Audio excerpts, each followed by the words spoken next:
What do you think the United States offers the world right now? So when I look at what China's doing with building up the Belt and Road, so they've got this grand plan and they say what we're going to do is build this giant trade route, like a new Silk Road. And it's going to benefit all of these areas that this trade route goes through. I mean, anybody wants, it's like railroads, right? You just want this trade route to go through because it's going to bring business, it's going to bring goods, it's going to bring all kinds of things to your economy. Mm. It's great for your economy. So I see what China's plan is and what they're offering many of these nations around the world. But what is the United States or the West in general? What do you think that we're offering the world to keep, because we're obviously in this competition. We've got what you're mentioning, the BRICS nations, you've got Russia, China, this new coalition that's forming. And then on the other hand, you've got the old guard, right? The West, the United States, Britain, Europe. Mhm. And there's clearly, obviously, a battle going on between the two. And the United States is wanting to maintain at all costs right now dominance. But what is the United States offering the world to make the world want to keep the United States dominant? Like what do we give the world? I mean, we don't even have that many people. When you look at economy, we have what 330, 350 million people. Mm. China has 1.4 billion people, so they have Yes. 5 times the economy potential. So if you want to sell goods, which country, if you're a manufacturer of goods, which country do you want to, if you could only pick one, are you going to sell to 350 million or are you going to sell to 1.4 billion people, right? As you know, the middle class in China is 400 million people. So that's even more So right. And yeah, that's a okay. lot of spending power. Right. So what does the United States offer? So obviously we have to counter that. Like if you're just going to look at it from putting everything else aside, putting aside all the negatives of anything, just looking at the two, China and United States competitors on a sports field. What is the United States offering that makes the fans want to cheer for the United States over China?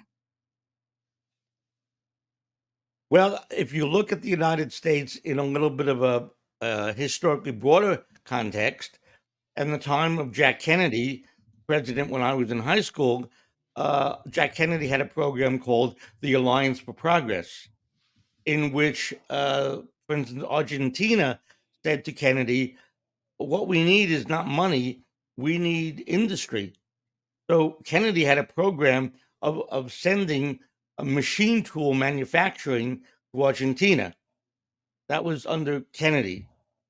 You had under Eisenhower before that developed the Atoms for Peace program, and that was the development of civilian nuclear power, uh, which was seen to be so cheap that electricity would be extended to the population here and across the world for free. Before that, you had a genius who was America, Franklin Delano Roosevelt, who said, we're going to have a United Nations based on economic development. And China is going to be on the Security Council as one of the major nations. And Churchill said, no, we don't want those funny looking people on the Security Council. No. And Roosevelt said, Franklin, this UN I'm conceiving of is not going to be a white man's club. So China, back in the mid 40s, in the midst of the Civil War, was put on the Security Council. So if we look at what America has been offering over a little bit of a longer stretch, we've been offering a lot around economic development. We've dropped it in the last decades. And I think the decade of the 60s basically decapitated America's political intelligentsia. I was in ninth grade when President Kennedy was shot. And of course, all of us who were alive then remember the moment we were told that Kennedy was shot. He was beloved not just by the people and the young people like myself, he was beloved by the press. The press conferences were like love fests. It was quite amazing, if you look back at it. Then, soon after that, his intellectual brother, Robert Kennedy, who was about to win all the primaries and become president, he was murdered in plain sight on TV. And Martin Luther King was murdered. He probably would have been one of the greatest presidents the United States ever had. And Malcolm X, an amazing intellect, boom, boom, boom, boom, boom. That Right. all happened in 5 years. I was a youth at the time. I was in high school, and what happened was those great American leaders, great international leaders. Kennedy was beloved throughout Africa. Uh, when those assassinations occurred in rapid succession over 5 years, uh, an entire generation, my generation, became depressed, disoriented, and the theme was, well, look, if you're good, they're going to kill you. If you try to think big about the world and implement a vision, oh, you're an idealist. And anyway, they'll never let you. And then the marijuana came in, and the mescaline, and the LSD, and the amphetamines, and the whole drug culture Mhm. swarmed in the 60s and the early 70s. I don't think the West has recovered from those assassinations. Wow. So they killed a dream, and it's interesting, now all the people that were you like you mentioned, you were a youth at that time. So pretty much every single political leader, we have a lot of people in Congress, and I mean, all the boomers down are have been just, especially the boomers. The dream was squashed during those assassinations. The idealism was squashed The during the plan, time of the and they were concrete plans. Uh, we've talked about it. Diane Saroff and has talked about it. The candidate for Senate in New York, that Kennedy at the UN, President Jack Kennedy at the UN General Assembly called for a joint space program between the U.S. and the Soviet Union to jointly get to the moon, to combine our scientific elites. That's sort of written out of history. yeah, But even in the great competition, as you mentioned, competition between the U.S. and the Soviet Union, there were intellectuals like Jack Kennedy who said, We can't come to a nuclear war. That's the end of humanity. So we have to figure out how to put ideology aside and work on certain projects on which we can all benefit, like the scientific endeavor. How do you get beyond the Earth's gravity and set up villages on the moon? And that was the way things were discussed uh, yeah. in that generation. Eisenhower, your viewers would remember, when he let the great military leader Eisenhower, when he left office, he said, "What? Beware the U.S. military industrial complex." Yeah. And now what do we see? The Ukraine war as a money machine for BlackRock and the major defense contractors of the United States.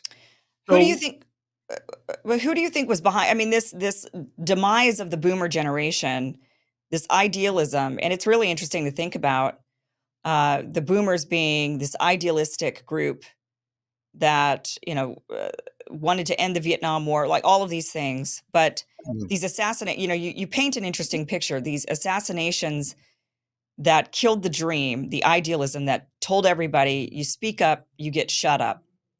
And then the bringing in of all the drug culture, almost keeping them sedated, like, yeah, mm. right? That who was behind, was that like a foreign entity? Do you think that was an attack on America by a foreign entity? Or do you think, or it's just so hard to imagine. I mean, I would think it's not a foreign entity. I would think it was inside the United States, but who in their right mind thought that was a good idea?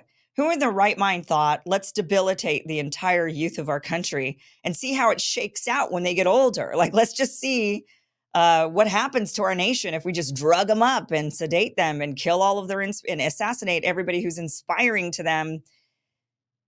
Did you think that was an inside job? Like, Americans actually thought of this grand, terrible idea? Well, you brought up a question before. What is the American way? When at the time of Benjamin Franklin in the 1750s, 60s, 70s, for the Revolution, all these intellectuals like Hamilton, the very young Hamilton, Washington, Franklin, Cotton Mather, they were debating this system of us being a colony virtually a slave of the British Empire. The system, it's not that we hate George III. The system is rotten. The geometry of how society is put together is unjust. It violates natural law. We have to explore how to create a different system. And when you'll find this interesting, you may not have heard it. Benjamin Franklin, when he was running major newspapers in Philadelphia, published extensively sections of the works of Confucius, of course, translated into English. He wanted his readers to explore the world of philosophy, the whole world. And so in the Federalist Papers, they were talking about Greek political society. Franklin was talking about Confucius. So they were trying to figure out, well, we need to set up a new system. And the new system was an alternative to oligarchy, the British Empire, the French Empire, the Portuguese Empire, and in an oligarchy, the Roman Empire. In an oligarchy, you have a rule by the few who racially define themselves as permanently forever superior, and the rest are cattle to be culled and slaughtered. And the American intellectual of the American Revolution say, no, we need a different system. And they came up with the idea of a republic. And it goes way back to Greece, in which during the Greek Renaissance, they said, well, there's Athens, who aspires to be a republic where the government serves the interest of the people. And then there's an oligarchy, a rule by the few based upon a racial idea of the superior and the inferior. And one of the uh, innovations that Mr. LaRouche has put forward in the study of history, that this is a great aspect of history, a long, long, long fight between republicanism, typified by the fight to found America, and the oligarchism. And what you're seeing with the uh, uh, uh, group for the new American century in the early 90s, Cheney, Wolfowitz, the whole doctrine of American dominance forever. This is an oligarchical, non American view, Yeah. typical of the British Empire. So it's this struggle between a oligarchical view and a Republican view. And that oligarchy in at Yale, at Harvard, at Stanford, at Oxford, at Cambridge, did not want to see the efflorescence of America in the 60s as an agent for the ending of colonialism. As you know, Kennedy was pushing to bring all advisors, all troops out of Vietnam. There wouldn't have been a Vietnam War. That horror, talk about a genocide. So we see in the Schiller Institute a historic question of how will nations be allowed to flourish as victims of an oligarchy, of a colonial system, as we call it today, or actually sovereign republics, such as the BRICS are advocating. I know that's a long answer, but I think one has to go look at the long stretch of history to find the cause Right. of problems that seem so immediate. So it's the struggle. It's sort of this long battle, this long existential battle between the Mm. oligarch and oligarchic type system and the Greek Reality, yeah. Republic. And Yes. Yeah. so we our founding fathers wanted that republic, and they founded that. And then slowly, because we weren't paying attention or something was going on, that the oligarchy was able to kind of start to seep back in and take control and slowly grab power and more power and more power. And Yeah, now I here mean, we are today.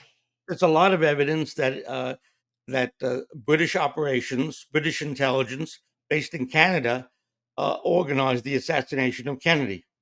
Now's not the time to go through all the details.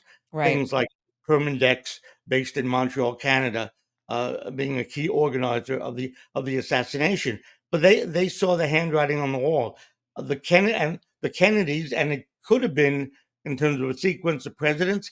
It could have been they saw Jack Kennedy, then Robert Kennedy, than Edward Kennedy. You could have had a long line of the Kennedys, the way you had FDR in for 12 years, um, and a section of the oligarchy said no. Yeah. And assassination, unfortunately, has been a very effective weapon of political control for a long time. So the way I see it, it's not so much what happened to the boomer generation, which was unfortunate, but what happened to the leadership of the nation, typified by those four men who were killed in a short period of time in the 60s.